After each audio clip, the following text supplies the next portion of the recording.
समंदर में नहा के और भी नमकीन हो गई हो। आजकल हमारे मोदी साहब लक्षद्वीप की यात्रा पे गए हैं और लक्षद्वीप में जाकर समंदर में उन्होंने गोता क्या लगा दिया कि पूरी फिजा को मोदी जी ने नमकीन कर दिया है। ये क्या कर लेगा। और रही बात मोदी को लेकर, जो उन्होंने अनाप शनाप बातें की हैं, इनके मंत्री जो गरियलबाज थे वो तो बर्खास्त कर ही दिए गए। उसने अपना एक्स अकाउंट भी डिलीट कर दिया। अब इन्हें दूध का दूध पानी का पानी सब समझ में आ रहा है। और भारत की आम पब्लिक है, भारत का सोशल मीडिया है, इनके विरोध में ऐसी भावनाएं का ज्वार उत्पन्न हो रहा है कि इन्हें सब कुछ धीरे धीरे समझ में आ रहा है। मेरा ये चैनल सब्सक्राइब करें और मेरे हर अपडेट आपको मिले, इसके लिए बेल आइकन जरूर दबाइएगा। आप सभी को मेरी ढेर सारी शुभकामनाएं।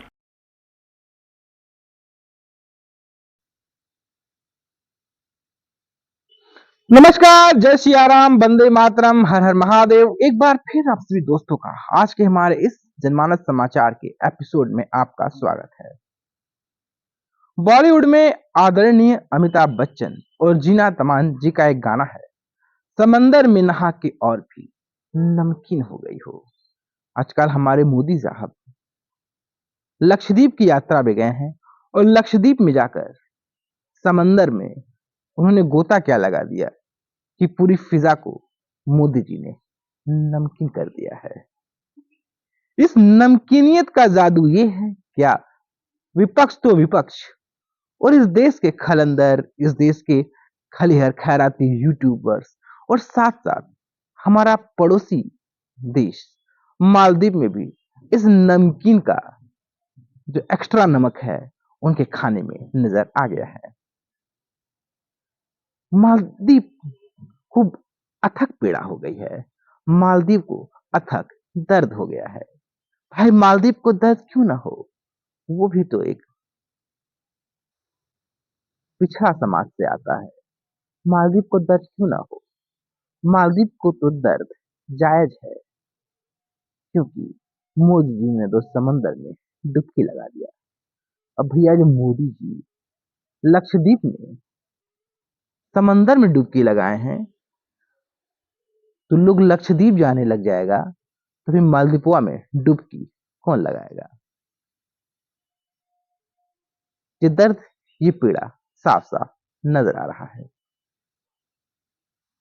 हमारे देश के खलिहर खैराती यूट्यूबर्स कहने लग गए हैं, जो मोदी जी कहते हैं कि वो 24 घंटा 24x7 काम करते हैं, तो ये समंदर में डुबकी लगाने की क्या जरूरत थी। जो छुट्टी मनाने क्यों गए हैं लक्षद्वीप, उन्हें छुट्टी मनाने नहीं जाना चाहिए था। आखिर क्यों छुट्टी मनाने मोदी साहब लक्षद्वीप चले गए। इस देश के खालिहर खलिंदर यूट्यूबर्स को काफी पीड़ा हो रही है। पक्ष से लेकर विपक्ष तक मोदी जी की लक्षद्वीप यात्रा में दर्द और सितम काफी ज्यादा हो गया है। लोग कह रहे हैं कि यहाँ लोग महंगाई से त्रस्त हैं, बेरोजगारी अपने चरम पर है, वहीं मोदी जी छुट्टी मनाने लक्षद्वीप की यात्रा पर है। कोई ये ध्यान नहीं दे रहा है कि बगल का जो पड़ोसी देश है मालदीव, भैया नमुआ में चला जाइएगा, माल और दीप, और जिसका नामे में माल हो और दीप हो तो समझ लीजिए उसकी फितरत कैसी होगी, आप खुद जान जाइए। तो जो मौजूदा राष्ट्रपति हैं मुज्जू, भैया मुज्जू मोयू है, वो इंडिया अगेंस्ट बातें करता है, भारत विरोधी बातें करता है। आजकल चीन के गोद में बैठकर वो छैया छैया करता नजर आता है। चीन की माशूक बन गया है। चीन एक ऐसा आशिक है जो अपनी माशूका को बाहों में लेकर बर्बाद कर देता है। चीन ने हाल फिलहाल में भारत के अगल बगल के जितने देश है उनको अपनी माशूका बनाता आया है। उन्होंने श्रीलंका को भी अपनी माशूका बनाया, और ये दोनों माशूक हैं जो पर्यटन पर निर्भर हैं। श्रीलंका में कोविड आया, पर्यटन बंद हुआ, श्रीलंका बर्बाद हो गया। श्रीलंका के एक द्वीप हम्बनटोटा में वहां पर खटिया लगाकर बैठ गए श्रीलंकाई हम्बनटोटा द्वीप पर चाइना वाले। अब कितना भी सर्दी पड़े, कितना भी जाड़ा पड़े, ये हम्बनटोटा से चाइनीज हट ही नहीं रहा है। कहते हैं सरकारी लोग खटिया जाड़ा लगे, लेकिन वो कहता है, चाइना कहता है सनम साड़े में बलमा प्यारा लगे, जाड़े में बलमा प्यारा लगे। और कहते हुए हम्बनटोटा में कई सालों तक के लिए लीज पर वो ले लिया। पैसा दो जमीन हड़पो, ये कहानी तो चाइना की ब्रिटिश हुकूमतों से मिलती जुलती नजर आती है। कर्जा दे के इंच इंच हड़प लो। कुछ ऐसे ही अपनी माशूका मालदीव के साथ भी हुआ है। मालदीव की सरकार कहती है कि भारत अपनी सेना हटा लो। जब से मोइजू आया है, भारत विरोधी कहानी कुछ ज्यादा ही गहरी मालदीव में हो गई है। इसके पूर्व राष्ट्रपति थे इब्राहिम महमूद सलही। सलही साहब जो थे तो भारत विरोधी विचारधारा कुछ ज्यादा नहीं था, लेकिन ये जब से मोइजू आया है तब से भारत विरोधी चीजें बढ़ गई। मोदी जी का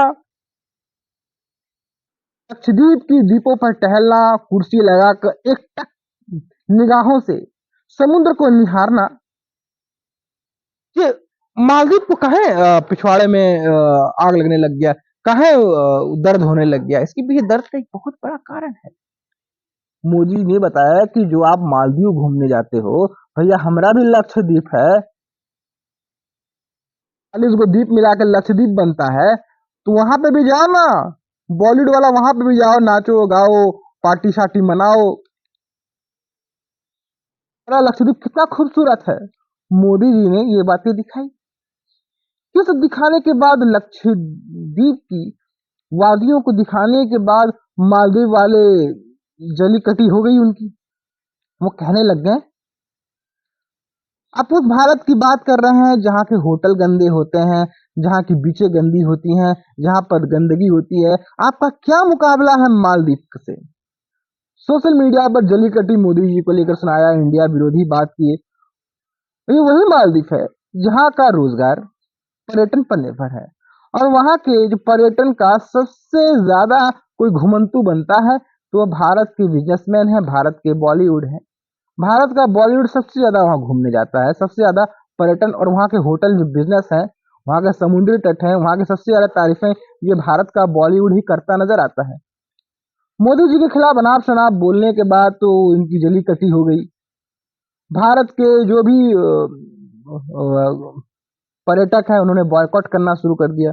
बॉयकॉट मालदीव एक्स पर ट्रेंडिंग शुरू हो गई। तमाम बॉलीवुड के खलंदर, चाहे अक्षय कुमार हो, चाहे सलमान खान हो, चाहे हमारी अभिनेत्रियां हो बॉलीवुड की, सभी ने इनका विरोध और बॉयकॉट करना शुरू कर दिया कि भैया हमारे मोदी जी के बारे में ऐसा ऐसा कैसे बोल सकता है बे, कैसे बोल सकता है हमारा मोदी जी के बारे में? हम तो मोदी से प्यार करते हैं ना। हमारे घर में तू बोल सकता है तो हमारा मोदी जी को तू कहाँ बोल सकता है? सबने बोलना शुरू कर दिया। पूरी बॉलीवुड द्वारा मालदीव का बॉयकॉट शुरू हो गया। यही मालदीव में बॉलीवुड वाले जाकर नचनिया कमर मटका मटका के नाचते थे और मालदीव का प्रचार प्रसार करते थे, और कभी कभी जमाने में कहते थे इससे बेहतर खूबसूरत जगह नहीं है। क्योंकि ये देश की आई, ये बॉलीवुड स्टैंड के साथ खड़ा होना शुरू हो गया। ऐसा पहले नहीं होता था कि ये बॉलीवुड कभी देश की चीजों को लेकर कभी स्टैंड बाई खड़ा रहता था। बॉलीवुड का अलग सुर रहता था, देश का अलग सुर रहा करता था। ये वही दौर था जब पाकिस्तान भारत पर हमले किया करता था और बॉलीवुड जो है पाकिस्तान प्रेम में गीत गाया करता था। लेकिन अब ट्रेंडिंग कुछ बदल गई है। बॉलीवुड तो उर्द बॉलीवुड, यहाँ तक कि सचिन तेंदुलकर और सुरेश रैना पूर्व खिलाड़ियों ने भी मालदीव को आड़े हाथों लिया है। ये ट्रेंडिंग, ये सब बातें शुरू हो रही हैं और जली कटी वाली कहानी भी शुरू हो रही है। और भारत के जो इज डूइंग बिजनेस करने वाली कंपनियां हैं, भारत की जो ट्रेवल एजेंसियां हैं, उन्होंने भी इनका धड़ल्ले से बॉयकॉट करना शुरू कर दिया है। हम बात करें तो इज माई ट्रिप के ने भी सारी बुकिंग कैंसिल कर दी है। जो भारत से जाने वाले लोग थे, जो मालदीव में अपना समय व्यतीत करना चाह रहे थे, अपना समय गुजारना चाहते थे, उसको लेकर इज माई ट्रिप ने कहा है कि उन्होंने भी मालदीव का बहिष्कार करना शुरू कर दिया है। और उनके जो सीईओ हैं निशांत पित्ती ने ट्वीट कर कहा है कि भैया जहां हमारे प्रधानमंत्री का सम्मान नहीं, हम वहां काहे जाएंगे। और ये पूरा जो खलंदर है आपका, पूरा जो ये मालदीव है, उसकी अर्थव्यवस्था ही पर्यटन पर निर्भर है। और पर्यटन और दाल चावल जो भी खाता है वो पर्यटन पर ही निर्भर है। ये जो मुज्जू भैया हैं, इनके राष्ट्रपति मुज्जू भैया को अरब प्रेम सता रहा है। ये पुराने अरबी नहीं है, ये तलवार के बल पे सलवार पहनने वाले अरबी हैं, जिससे हमारे पाकिस्तानी भैया है। तो इन्हें अरब प्रेम सता रहा है। अब ये भी अरब प्रेम में बिखरे जा रहे हैं। जैसे कुछ सालों पहले मलेशिया अरब प्रेम में बिखरा जा रहा था, वो टर्की के साथ मिलकर, पाकिस्तान के साथ मिलकर एक नया ट्रेंडिंग करने के चक्कर में था, भारत को आंख दिखा रहा था। भारत ने पाम ऑयल का जो आयात है वो बंद कर दिया, समुद्र में खड़ी हो गई पाम भरी तेल की जहाज, और भारत लिया नहीं। वो रातों रात ठिकाने पे आ गया। कुछ ऐसी हालत मुज्जू भैया की भी है। मुज्जू भैया जो राष्ट्रपति हैं, उनको समझ में आ गया बहिष्कार के बाद।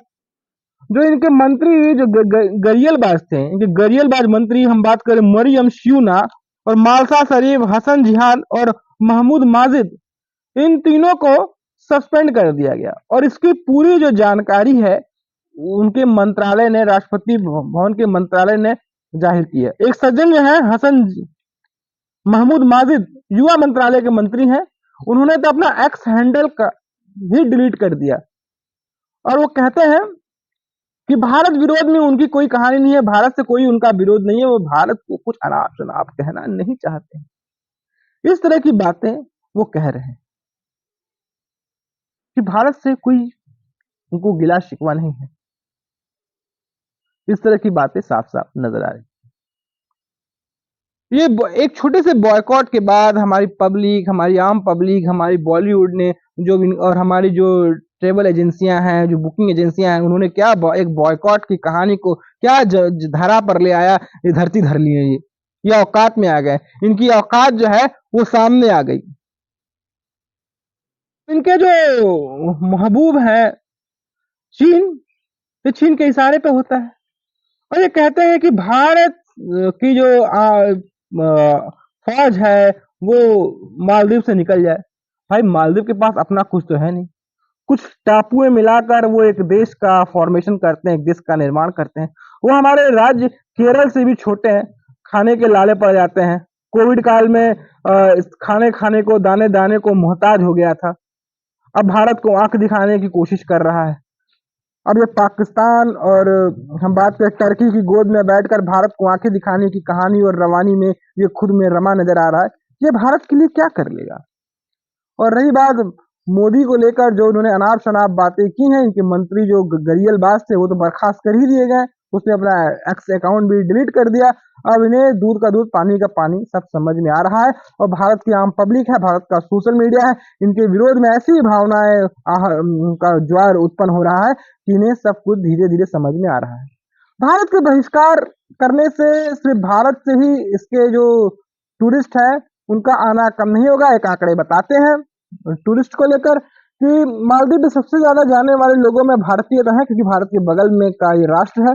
और साथ साथ रशियन जाते हैं। अगर भारत बॉयकॉट करता है, तो मोदी जी एक बार आह्वान करते हैं, तो रशिया भी अगर बॉयकॉट करना शुरू कर दे तो इनका क्या दशा और दिशा होगा, ये साफ साफ नजर आएगा। मोदी जी कुछ बोलते नहीं है, लेकिन मोदी जी कुछ कहते नहीं है, लेकिन जब मोदी जी कोई एक्शन लेते हैं तब उनका चाय उबलता ही नहीं है, चाय में दूध डालते ही दूध फट जाता है और उसके बदबू आता है, जो इन्हें दर्द और पीड़ा की अथाह सागर में लिए जाता है।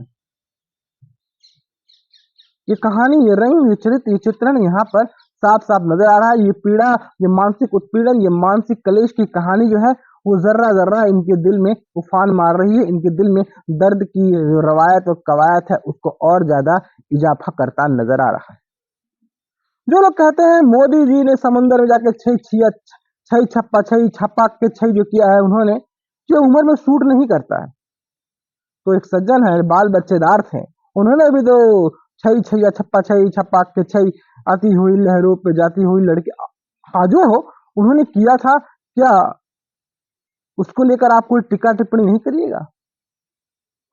मोदी साहब चले जाते हैं बीचों पर, तमाम कैमरे सुसज्ज किए हुए, कैमरे लगाए हुए। तो एक सज्जन थे जो अपने विदेशी मेहमानों के साथ आईएनएस विराट पर सवार होकर और विदेशी मेहमानों के साथ जंगी जहाज को एक टूरिस्ट का हॉट स्पॉट बना लिया करते थे। क्या उस पर कभी कुछ बोलिएगा? अरे नहीं यार, क्यों गड़े मुर्दे उखाड़ते हो? क्यों गड़े मुर्दे से बदबू के रंग निकालते हो? ऐसा मत किया करो यार। कुछ तो सेकुलरिज्म जिंदा रखो, कुछ तो सेकुलरिज्म की बानगी को जलाए रखो। इतना ज्यादा सेकुलरिज्म नहीं रखोगे तो कैसे हिंदुस्तान चलेगा? कुछ तो सेकुलरिज्म की आंच और ताप बरकरार रखो। हम बात करें जमीन से लेकर आसमां तक, हर तरफ जहां बात करें वहां पर मालदीव के गुर्दे छीले जा रहे हैं। मालदीव की कहानी रची जा रही है। मालदीव की जो अर्थव्यवस्था है वो पर्यटन पर निर्भर है। उनकी एक हम बात करें इकोनॉमिक टाइम्स की खबर के अनुसार, हम आपको बताएं कि मालदीव की अर्थव्यवस्था का 75% जो भाग है वो पर्यटन पर ही निर्भर है। और पर्यटन सबसे ज्यादा लोग भारतीय हैं। अगर भारत उनका बहिष्कार करता है तो भैया दाने दाने को मोहताज हो जाएंगे। वो खटिया खड़ी पौआ टेढ़ा जो कहते हैं, वो खटिया खड़ी और पौआ टेढ़ा वाली कहानी भी यहाँ पर साफ साफ नजर आ जाएगी। और कुछ गालीबाज लोग हैं जो ट्विटर पर नरेंद्र मोदी को अनाप शनाप बोल रहे हैं, तो उनकी अनाप शनाप वाली कहानी और रवानी भी यहाँ पर एक्सपोज होती नजर आ रही है। और आम जनता भी है उन्हें आड़े हाथों लेते नजर आ रही है। और लोग कहते हैं कि बुढ़ारी में इस तरह का मोदी जी फोटो खिंचवा रहे हैं। तो भैया कभी आपने देखा है रूस के राष्ट्रपति को, पुतिन को? पुतिन लंबे अरसे से रूस के राष्ट्रपति हैं। पुतिन साहब बुढ़ारी में भी अपनी हिढ़ारी करते नजर आते हैं, बुढ़ारी में भी अपने चौकस नजर आते हैं। लगता नहीं है कि उम्र उन पर हावी है। चलिए मोदी जी बुजुर्ग हैं, लेकिन 50 साल का युवा जो आज भी युवा बन के नजर आ रहा है, उसे भारत समझ ही नहीं है। जो कंफ्यूज है, समझ नहीं आता साला भारत इंडिया का कुछ फर्क समझ में नहीं आता है। वो भारत जो रोज कोई ना कोई यात्रा निकालते रहता है। कोई बोलता है ठंड में, बोलता है मैं ठंड नहीं लगती, मुझे ठंड नहीं लगती, मुझे ठंड नहीं लगती, आप कमजोर हो इसलिए आपको ठंड लगती। तो भाई उस युवा के बारे में हम क्या बोले? 50 साल का युवा, 50 साल का हो गया है तो 50 साल की उम्र में लोग दादा बन जाते हैं। वो ब्याह किया है कि नहीं किया है? माफ करिएगा, मैं थोड़ी मजाक मजाक में ऐसी भाषा ही बोल देता हूँ। तो दोस्तों, आपको हमारी ये कहानी कैसी लगी? आपको हमारा एपिसोड कैसा लगा? आप जरूर बताएं। दोस्तों, आपसे गुजारिश है, निवेदन है कि आप हमारे चैनल को लाइक कर लें, शेयर कर लें, सब्सक्राइब कर लें और सब्सक्रिप्शन का रेड बटन जरूर दबाएं। अगर आपके पास हमारे लिए कोई सुझाव हो तो आप सुझाव दे सकते हैं। तो हम फिर हाजिर होंगे एक नई कहानी के साथ, एक नए एपिसोड के साथ, एक नई चर्चा के साथ और इस राष्ट्रवाद की एक नई कहानी के साथ। तो हमें लाइक करें, शेयर करें, सब्सक्राइब करें और सब्सक्रिप्शन का रेड बटन जरूर दबाएं। अगर जो हमें सहयोग करना चाहते हैं तो हमें नीचे फ्लैश हो रहे नंबरों पर फोन पे, पेटीएम, गूगल पे के माध्यम से भी सहयोग करके आप हमारी पत्रकारिता को बल दे सकते हैं। तो फिर मिलते हैं, तब तक के लिए जय श्री राम।